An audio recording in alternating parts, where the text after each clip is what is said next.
हातिमपुर गांव के लोग रात में मुंह पर उंगली रखकर घूमते थे और कोई भी कुछ बोलता नहीं था। एक लड़का रोड पर अपनी दादी के साथ जा रहा। दादी, कल मुझे मेला लेकर चलोगी? दादी, आप कुछ बोल क्यों नहीं रही? चुड़ैल का साया आता है। दादी लड़के का मुंह हाथ में बंद कर देती है। चुड़ैल भयानक आवाज में हंसती है। ये किसकी आवाज थी? दादी लड़के को लेकर झाड़ी में छुप जाती है। चुड़ैल कुछ देर रुक कर चली जाती है। एक बार गांव में एक औरत का मर्डर हो जाता है। मर्डर की जांच करने केसलता अपनी टीम के साथ पहुंचती है। कोई भी गांव वाला पुलिस को कुछ भी बताने को तैयार नहीं था। सभी मुंह पर उंगली रखकर ना में सिर हिलाकर निकल जाते थे। केसलता को गांव में अपने स्कूल की दोस्त नेहा मिलती है। अरे नेहा, पहचाना मुझे? हम स्कूल में एक साथ थे। नेहा मुंह पर उंगली रखकर बस हाँ में सिर हिलाती है, लेकिन बोलती कुछ भी नहीं। इस गांव के लोग पागल हैं क्या? कुछ बोलते ही नहीं। नेहा, तुम तो कुछ बोलो। नेहा पेन निकालती है और एक कागज पर लिखती है कि अभी रात है, इसीलिए मैं कुछ नहीं बोल सकती। मैं कल सुबह तुमसे मिलने आऊंगी। नेहा अपने घर की तरफ जा रही थी कि तभी पीछे से किसी ने उसकी चोटी पकड़ ली। नेहा के पीछे मुड़कर देखने की हिम्मत नहीं पड़ रही थी। उसने अपने सूट से कैंची निकाली और बिना पीछे देखे ही अपनी चोटी काट दी और भागती हुई सीधे अपने घर पहुंच गई।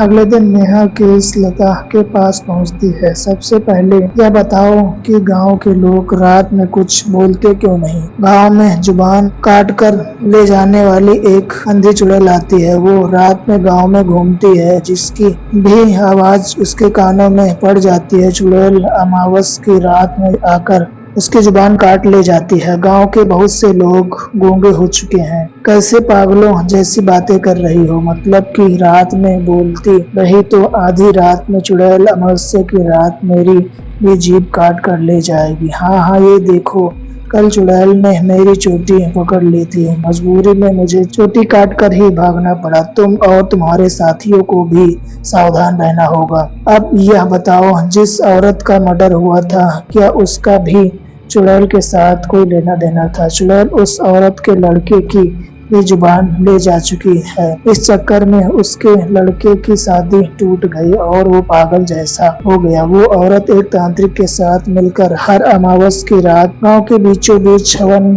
कराया करती थी, ताकि वह चुड़ैल को बुलाकर उससे अपने बेटे की जुबान वापस मांग सके। लेकिन फिर वह औरत एक दिन मरी हुई मिली।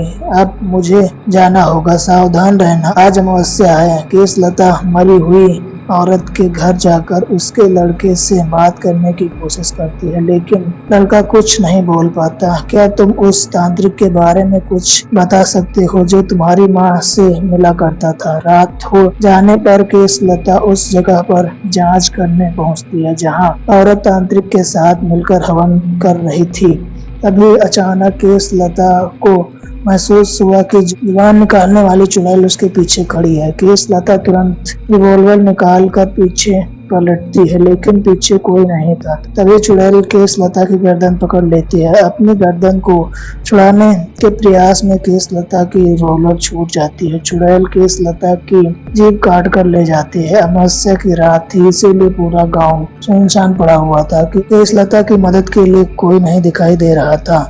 वह दौड़ती हुई नेहा के घर पहुंची। भगवान, जिसका डर था वही हुआ। केसलता तुरंत पेन से कागज पर लिखकर नेहा से कहती है कि वह उस तांत्रिक बाबा को ढूंढने में उसकी मदद करे। अगले दिन नेहा गांव के हर घर में जाकर तांत्रिक के बारे में पता करती है। एक बूढ़ा आदमी उसे बताता है कि वह तांत्रिक शमशान घाट में रहता है। नेहा और केसलता शमशान घाट पहुंचते हैं। शमशान घाट पहुंचते पहुंचते उन्हें रात हो चुकी थी। घनी अंधेरी रात में सुनसान सड़क, जिसके दोनों ओर घना जंगल है, पर केसलता और नेहा शमशान घाट की तरफ बढ़ रहे थे। अंधी चुड़ैल उनके कदमों की आवाज सुनकर सड़क पर आ जाती है। नेहा अपने मुंह पर उंगली रखकर केसलता को इशारा करती है कि हमें बिल्कुल भी आवाज नहीं करनी है। दोनों अपने पैरों के जूते निकाल देते हैं और नंगे पैर ही शमशान घाट की तरफ बढ़ते हैं ताकि आवाज न हो। दोनों को तांत्रिक मिल जाता है। वो बैठकर तपस्या कर रहा था। केसलता तांत्रिक के माथे पर रिवॉल्वर रख देती है। यह पुलिस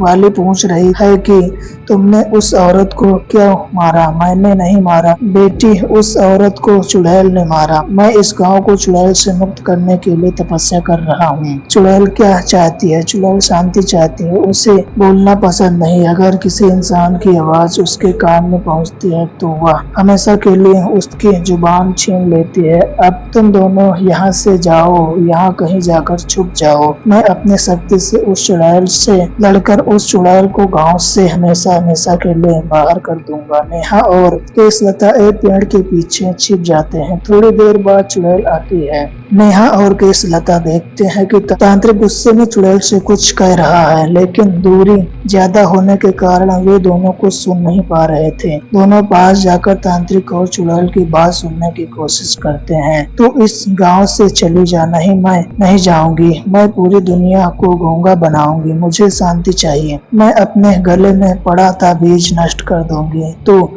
ऐसा नहीं कर सकता, क्योंकि यदि ताबीज नष्ट हुआ तो मेरे साथ तो भी मारा जाएगा। तांत्रिक अपने गले में ताबीज निकालता है और आग में डाल देता है। नहीं, आग में विस्फोट होता है, चुड़ैल मर जाती है। तांत्रिक मरणासन अवस्था में पहुंच जाता है। चुड़ैल के मरते ही केशलता की आवाज वापस आ जाती है। केशलता और नेहा दौड़ते हुए तांत्रिक के पास पहुंचते हैं। ये आपने क्या किया बाबा? चुड़ैल को मारने के लिए अपनी जान खतरे में डाल दी। अच्छे काम में अपनी जान भी जाए तो हर्ज नहीं। वैसे भी मैं बूढ़ा हो चुका हूँ। मुझे खुशी है कि मैं गाँव वालों को चुड़ैल से मुक्त करा के मर रहा हूँ। ऐसा कहकर तांत्रिक मर जाता है। नेहा और केशलता चुड़ैल के मरने की खुशखबरी जाकर गांव वालों को देती हैं। उस दिन के बाद गांव वाले रात में भी बातचीत करना शुरू कर देते हैं। गांव के लोग चंदा इकट्ठा करके गांव को मारने वाले बाबा की मुक्ति गांव में